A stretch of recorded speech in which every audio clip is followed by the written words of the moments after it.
Welcome to the YouTube Creators Hub podcast, where we help you conquer the internet one video at a time. We cover everything from how to start a YouTube channel to how to make a video go viral. And now, here's your host, the one and only Dusty Porter.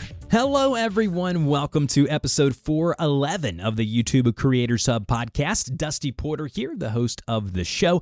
Thank you for joining us if you're a longtime listener, and for those new listeners, welcome. We're glad to have you. We sit down with YouTube content creators each and every Friday, and we ask them different questions about the journey they've had, the failures they've made, and the different things that have made them the creator they are today. So if you're looking for a behind-the-scenes look of what it takes to be a content creator in 2024 and beyond, this is your show. A couple of things here. We're brought to you by the fine folks over at TubeBuddy, the one plugin and tool that I'd recommend anyone and everyone try if they haven't already. You can get a free 30-day trial down below where you can do things like A/B test your thumbnails, do the suggested shorts feature, and hundreds of other features as well. Couple of other things. We have one of the largest growing YouTube creator communities over on our Discord server. For $5 a month, less than a Starbucks coffee, you can get access to that alongside our mastermind calls that I host on Zoom each and every month. So if you're looking for a place to rub elbows with other creators, that's the place to do it. And then I also offer professional YouTube coaching and consultation. All of those links will be in the show notes for today's episode. Something I would ask you that's absolutely free of charge, though, is that if you're listening to this on any podcast player, which I assume you are, go over and leave us a review. It really helps the show grow. It's something I haven't really talked about much as of recent years, but I'd love to see some new reviews over there on the podcast. It would mean a lot to me. So if we've helped you in any way and you enjoy listening to the show, go over there, take a few minutes of your day, leave us a review. I really would appreciate it.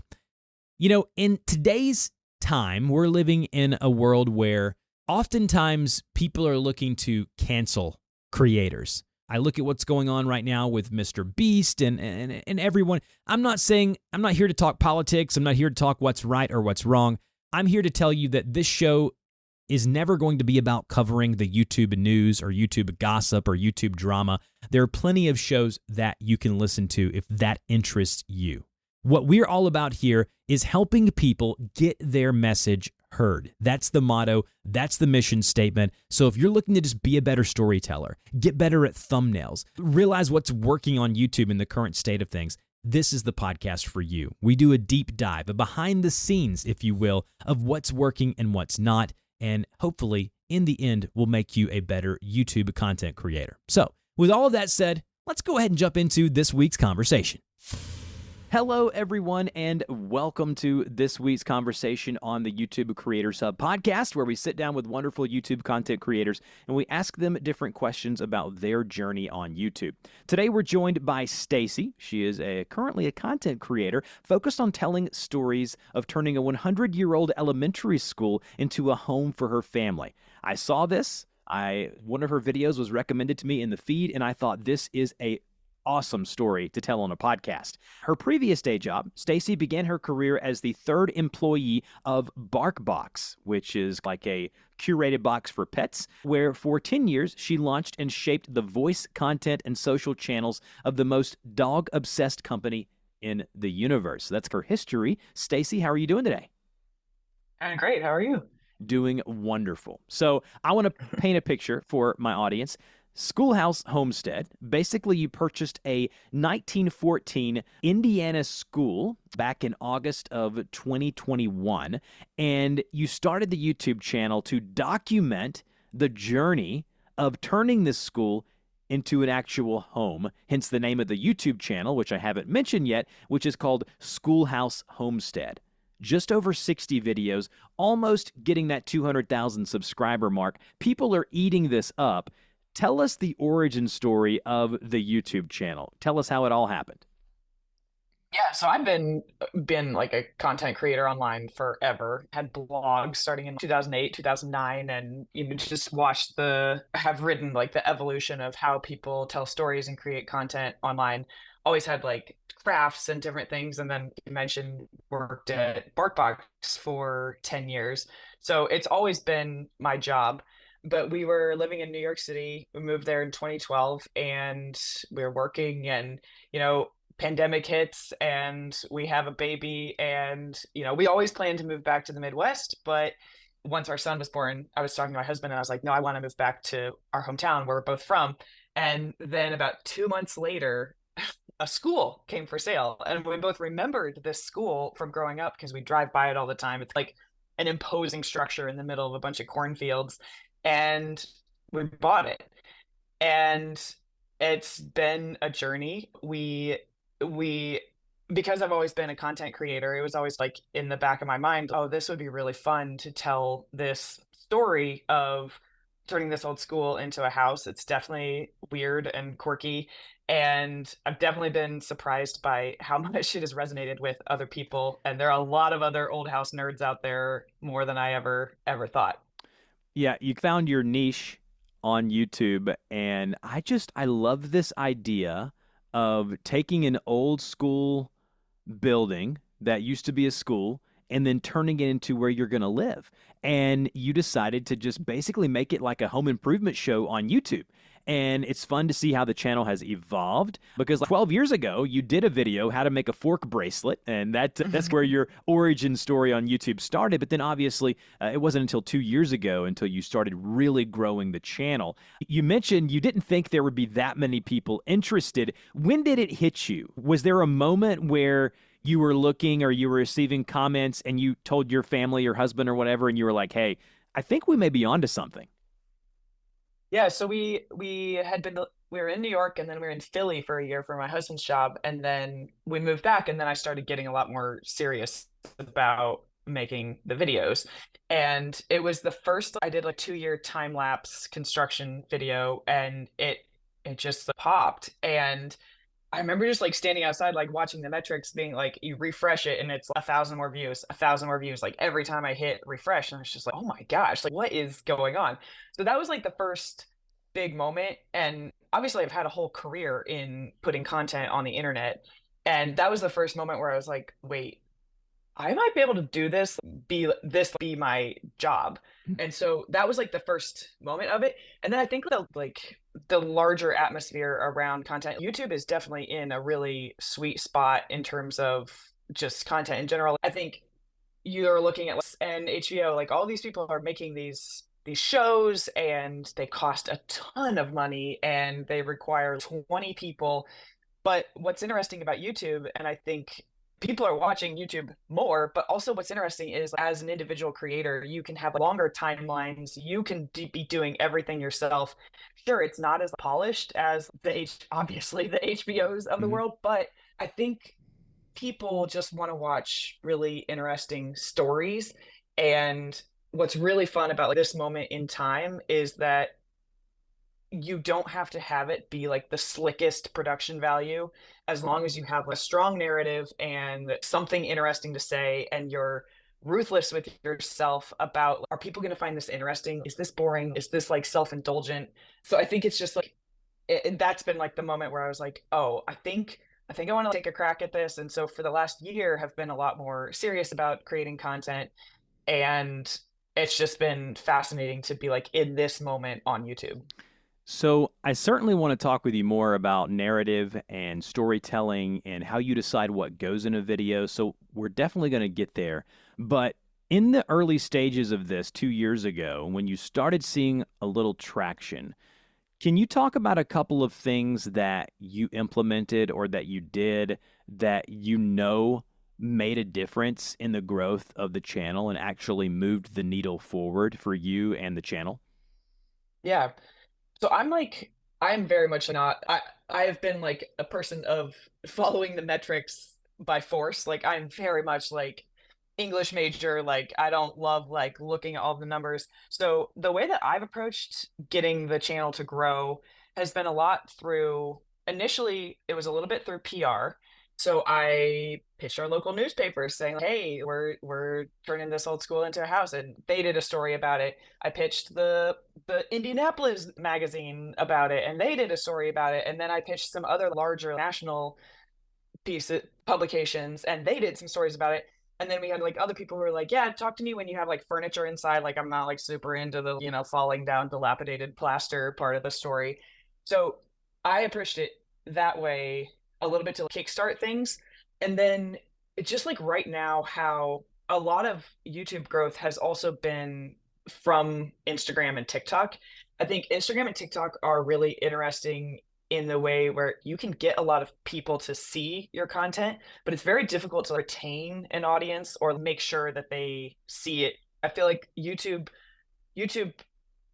followers are a lot more loyal and they're a lot more patient and they will stick around once they find you.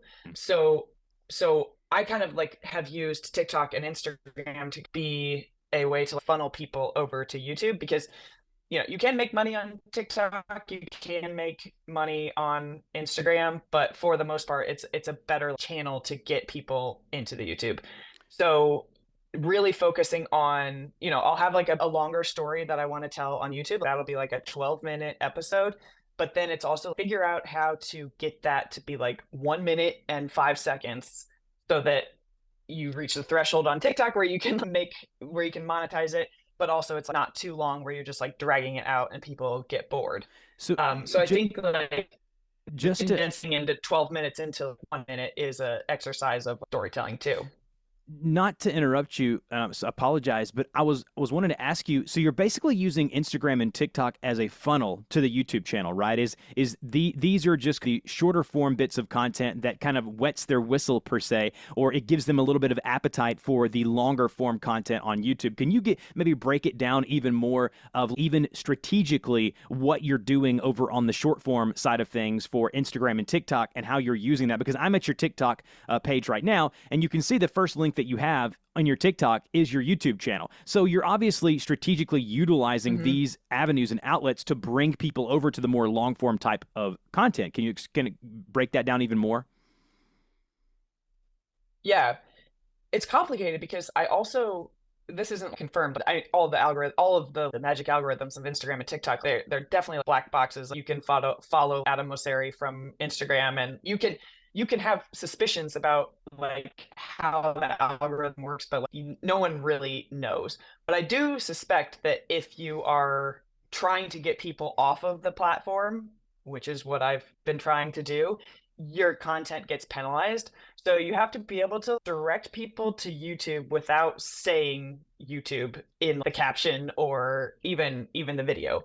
So a lot of it is the way that you construct the story, where it's like what you mentioned, you leave people wanting a little bit more. You tell enough of a story where it feels like a satisfying piece of content. Like the person feels entertained. They do not like, I hate the like bait and switches that a lot of content creators do, where it's like, you just wasted my time. Like you didn't fully entertain me. You didn't tell me something new. You didn't make me laugh. You didn't satisfy my time spent watching you. But then also, if you want to see more, go to the place where you upload long videos. It's tricky, but I have seen a lot of people shuffle over from there. And then it's also a lot of community management of, obviously you want to be answering your comments because that helps build a rapport with people. But also a lot of people ask questions and you can say, oh, there's a lot more on my YouTube. So it's a little bit the way that you construct the story, satisfy them, but leave them wanting more, and then also be responding to people and just make it very easy to hop over to the longer place of YouTube. Yeah, so you have to trick the system a little bit if you're wanting to not get penalized. I see that when you put YouTube like in the description of TikTok, you're doing like the letter U and then tube. I'm not sure if that's purposeful or not, but it seems like it probably is. But I oftentimes tell people that if you are succeeding on these other platforms, and you are, like your TikTok has over 400,000 followers, your Instagram almost 900,000. So you're obviously having impact at these places and being able to bring them over to your long form content where you can more easily monetize it. And you can, I agree with you, building relationships with an audience on those short form platforms like TikTok, Facebook, Instagram is much harder. That's why I love podcasting, because these long form podcasts are made for building relationships. Like you said, when me and you were off air, like I've been listening to you for a while now. So you've been listening to the podcast before I even reached out to you. So we already had a digital relationship, even if we really didn't know each other. So building that community is much easier on YouTube. It's just figuring out a way to funnel those people there. Yep. What is something that you wish you would have known sooner? Like looking back now a couple years in the future, looking back, what would you say to yourself? Like, man, I wish I would have known these few things sooner. I could have grown even quicker. With the timing of life and everything, I don't think I could have, because we weren't living here, and I was relying on my dad to film stuff for videos. And let me tell you, my dad has got the shakiest. He's the worst videographer. I had to be like, send my sister instead. So I don't think I don't think there's anything specifically that I could have done, but I do reflect on this a lot, where we're in this moment right now where you can it the story that I'm telling is working on Instagram. Instagram and TikTok are rewarding these a little bit longer form stories. I came from BarkBox, where I also went through that era where meme accounts and reposting accounts, that was like the way that you grew super fast. Now that doesn't work anymore, and those accounts are really hurting. So I've been through so many eras of this one thing is like working super well. And we used to have this thing called Bark Post, which was, there's kind of like BuzzFeed for dogs, and we got that website up to 15 million unique visitors per month. But guess what? Facebook changed, and then the whole business around it, everything shifted. So I'm constantly like watching for like, how is the industry, how are these platforms going to shift underneath your feet? And I think TikTok and Instagram, TikTok might be shut down tomorrow. We never know. And then you lose that whole stream and things that you've built for such a long time.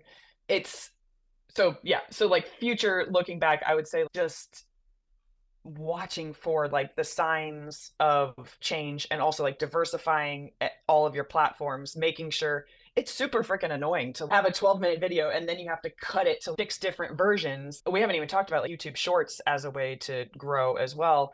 It's really irritating to have to cut all of these things and just tweak it just like tiny bit. You got to adjust the music for one platform that's different than this platform, which messes up the cadence of everything that you've edited before. So, but it's really important to just have all those different things going on, because you never know when one of them is going to turn the lights off on you and you're out of the dark.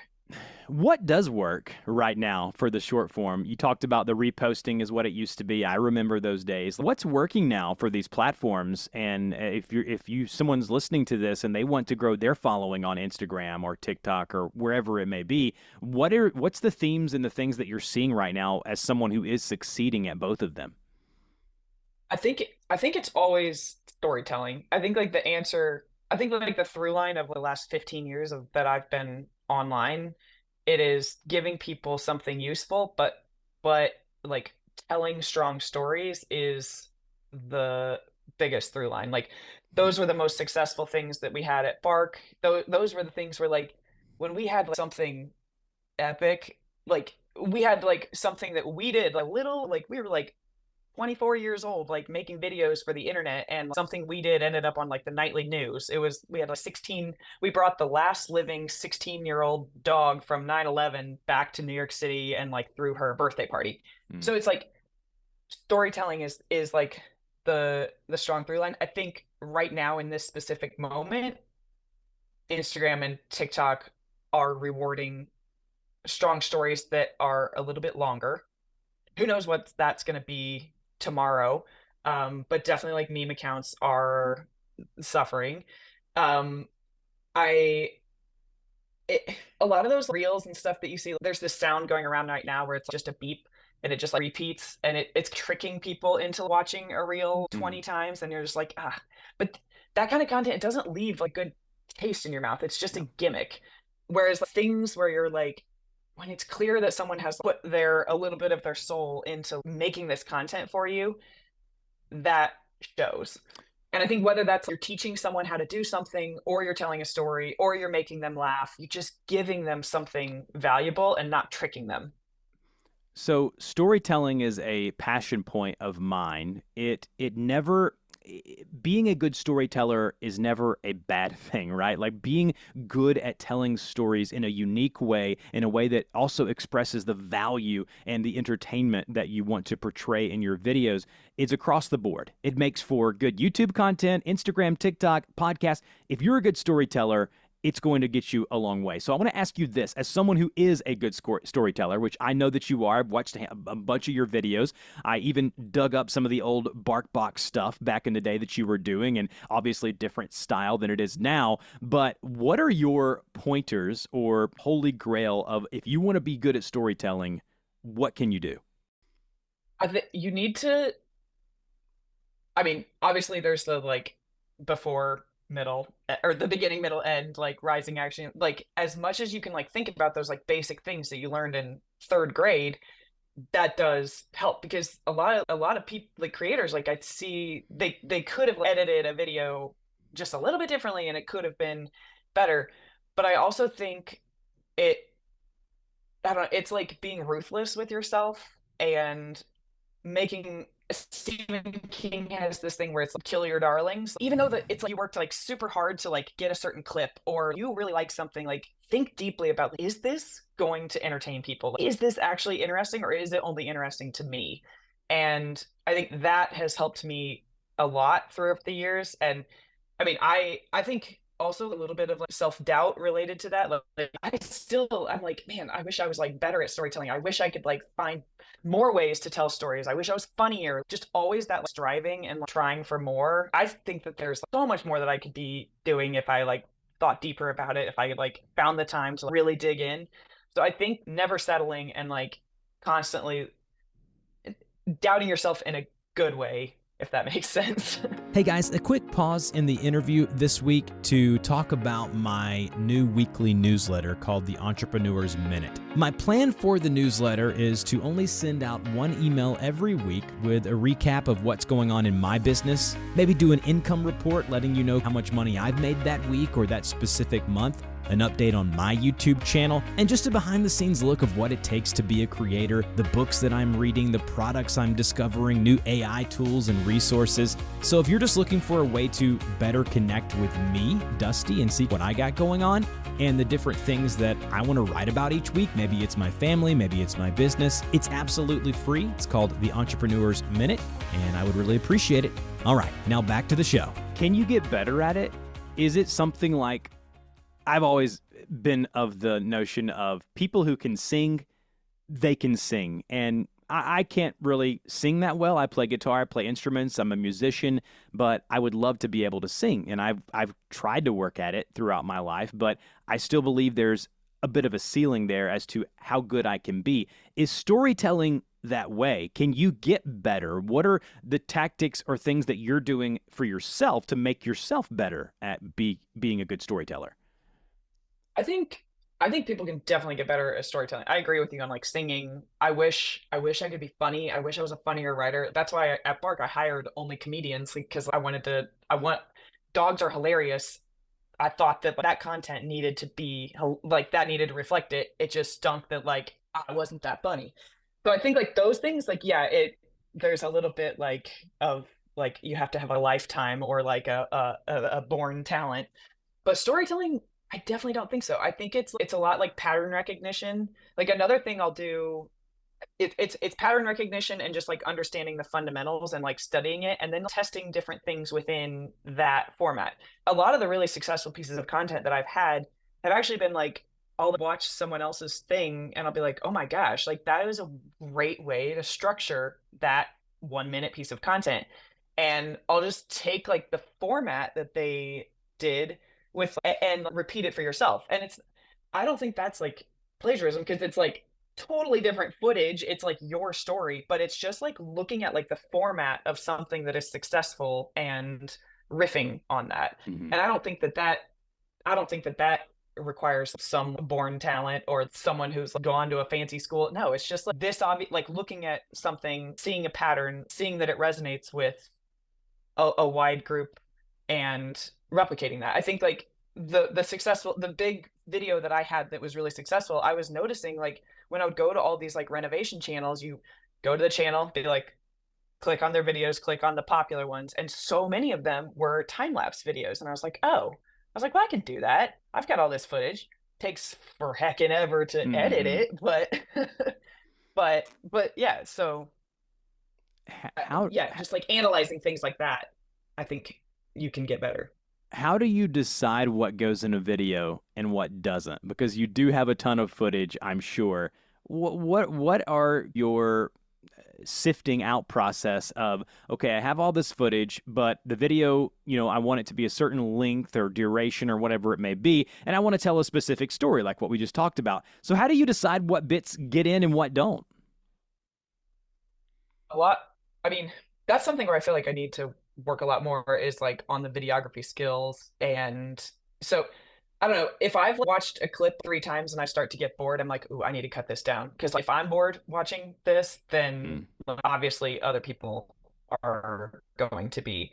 And so that's why if a clip, it's like a clip is interesting. I know it is because you can like see, I don't know, a mason revealing a bunch of plaster falling off the wall. That clip is, I don't know, 6 hours long, but then I speed it up by 2000% and it becomes 5 seconds. Well, then it's a little bit more interesting. So Hmm.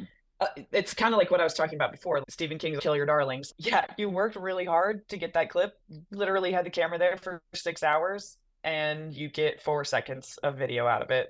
That's just the game. Yes, absolutely. Let's talk about monetization. You're doing this now, I mean, I assume full time, right? I mean, you're doing the content stuff full time right now I have some like freelance stuff on the side, but yeah, no, it for the most is. part. Okay, and Yep. so can you talk about the different ways that you're making money with the content and maybe break it down? You don't have to tell us exactly how much you're making, but give us like some estimates of what a channel like yours could be making right now. Yeah, so on YouTube, it depends on if it's a really good month or not, but YouTube is usually like between 1 to 5,000 a month, depending on like how the videos are performing and how many videos I've put out. But TikTok is interesting because TikTok is also about it. It averages like 800 to I think I've gotten like 3,500 one month. So you could layer those two together, and that's just out of like the content you're creating. And again, you got like thinking about like the hooks, like if you've done something good that month, like it that's about what it will pay out, at least on my channel. And then where it gets interesting, and this is where like my background, like working on the brand side comes in, starting to layer on the partnerships is also where once you get big enough, you can start layering on different partnerships. And there's so many people out there who are like, I'll send you a chair and you have to make a 1 minute video. And it's like, I only choose partnerships where I'm like really excited about it or I have like something really strong to say about it, where you can make a really good ad for them and you're not going to bore your audience, because if you lose your audience, then what the heck is even the point of any of this? So yeah, layering on the different partnerships, and some the partnerships range wildly based off of like how much I want to do the thing versus yeah. But I think that the partnership stuff right now, that's another thing that I've noticed being in the industry for so long. Like when I started at Park, it was like novel for a brand to have a Facebook page, let alone, and now look at where we are. It's social media and direct to consumer has exploded. I think that the heyday of Instagram partnerships was probably like 2016 to 2020-ish, and I think it's fallen out a little bit in that area. But what's fascinating is the YouTube partnerships are, I feel like, where a lot of brands are focusing, and Oh, yeah. especially brands that aren't they don't sell physical products, but they take a little bit longer to explain. And whether that's like telehealth companies or like VPN companies, or so there is like such an opportunity there where I think these brands are looking, and I know from us being from Bark being a brand, we're looking for trusted people to tell their brand story in an interesting way that might convert customers. So yeah, so right now like the monetization is kind of like layered on that, and then also have a ton of construction to do. So sometimes I will do, depending on the product, we need blinds, or Mm. we need like certain things for the house, that helps alleviate it. It's not like money coming in your pocket, but it's like not, you're not gonna have to pay for it now. So That's right. Yeah. So kind of that's what. exchange the content reveal or implementation for the product or whatever it may be. So you're getting some. Hmm. You're certainly saving money, which in turn makes you money because you're going to need it anyway. So I love that. Can you talk about the full process of you making a video, start to finish, like ideation to publishing and all that stuff? Like, what's all involved? Yeah, so I have like 12 videos going on always at all times, because like I said, like a TV show, they need to film like 6 days and then it's they're wrapped, we're done, we're out.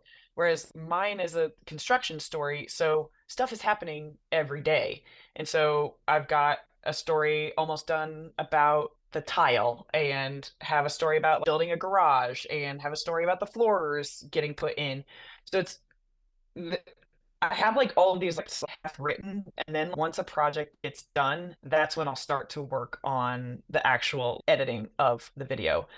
It it's a little mind-boggling to set it up that way. It makes you a little crazy, but I don't really know. Yeah, I haven't figured out a better process. And I think having it that way, it depends on the type of content you're doing, but at least in terms of renovation, there's like 12 different stories going on at all times. So that's just how you have to do it. But I don't want to talk about something half done because that's not a satisfying piece of content for the user. I've done it a couple times, but they don't perform as well. So I did like, talking about our garage foundation, and I thought that was really cool because excavators were digging. It's all the time lapse videos were super fascinating. But when I look back on that, I'm like, it it would have been a much better video if it was like start to finish, like our garage getting built, and you get to sit there for 15 minutes and watch like a building come out of nothing. That's really cool. So yeah. Yeah, viewers want a conclusion. They want to, you know, they don't want something to go to the end and then you just drop it, right? They want the full spectrum of you're building this garage out. Well, we want to see it from the beginning to the end. And for you, that takes time. So I understand why you have 10 to 12 videos going or scripts going at any time, because as you're renovating, you're not just working on one project, but to make it flow for a video, you have to really be working on multiple projects at once. And so it's really interesting to hear you structure it that way. As we wind down the show here, I want to ask you, like, what's next for the podcast? What's next for you and the channel? What are you looking to do short term and long term? Well, I'm excited because I feel like it's starting to get into the really fun stuff. I think that now that we're done with brick and poured concrete and that stuff is all interesting, but now it's a lot more relevant to day-to-day people who are just like doing projects. So I plan on doing a lot of quirky little things around the school, making it magical little details of just like turning a weird old building into a house. In terms of next for me, like that, in terms of like the structure of like business and stuff, it definitely starting to line up a lot more partnerships, being very, very picky about that, because again, like it has to be interesting to the users. It can't just be like, ah, sweet, got paid. Now I have to like talk about this dubious product. And I think it's just like like month to month. Like I said, I have been in this content world so many times where the rug gets pulled out from under you. You can't make 5-year plans in this industry. Like you have to just be like watching diligently like what is going on in the industry, because otherwise it's going to leave you behind. What would be your final advice to the YouTube creators listening to this? Like if you could just say one thing to them, what would that thing be, to whether it be encourage, motivate, maybe a sense of reality? What would you tell the creators listening to this episode? Think about your strengths and also be like ruthless with them. If you've got a sense of humor, push it and be authentic, be real. I think the internet right now is rewarding people. You don't have to be the most beautiful. I feel like the internet is revolting a little bit against the influencer culture and the perfection. I think that you don't have to be an amazing videographer. You don't have to, everything does not have to be perfect, but as long as you're like telling a good story and you have something to say and you're entertaining people in whatever way you have, keep pushing. And also you're going to make mistakes and look back and be like, dang it, I wish I wouldn't have structured that way. I would do that differently. But that's part of the journey.